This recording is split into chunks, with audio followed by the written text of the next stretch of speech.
at 5. One of Chicago's most powerful aldermen has a conspiracy theory for the voting problems experienced during the March primary. Alderman Ed Burke wants to know why the Chicago Board of Elections would pick a Venezuelan company to supply the city's new voting machines, a company Burke believes has the ability to rig an election for political gain.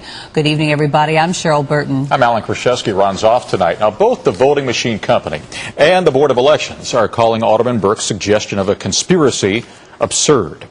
All of this happened during a city council hearing today. They were discussing the problems that occurred during last month's primary. ABC 7 political reporter Andy Shaw was there, and he joins us now with more. Andy?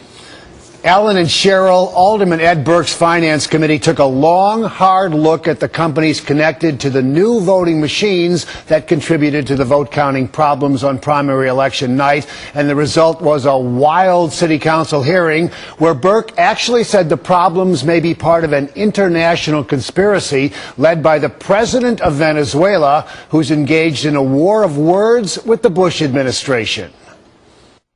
We've stumbled across what could be the international conspiracy to subvert the electoral process in the United States of America. Alderman Burke says at least 15 Venezuelans who may not have been here legally worked side by side with Chicago election officials on primary night, March 21st, which turned out to be a vote counting nightmare.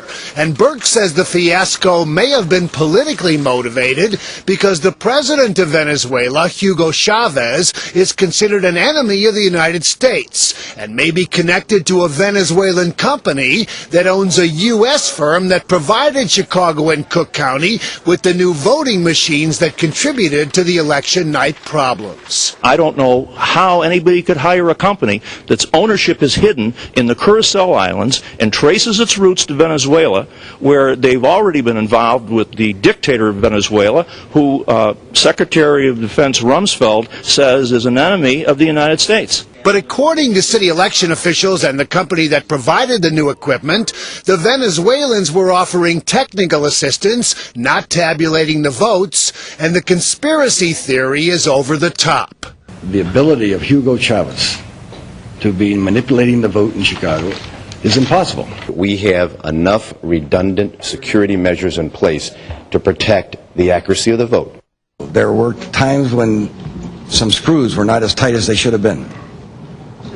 The suggestion that loose screws on new machines contributed to some of the election night problems is a perfect metaphor to describe a city council hearing featuring more questions than answers. I think that you belong to the secret brotherhood of I don't know, and I found your testimony so far to be not credible.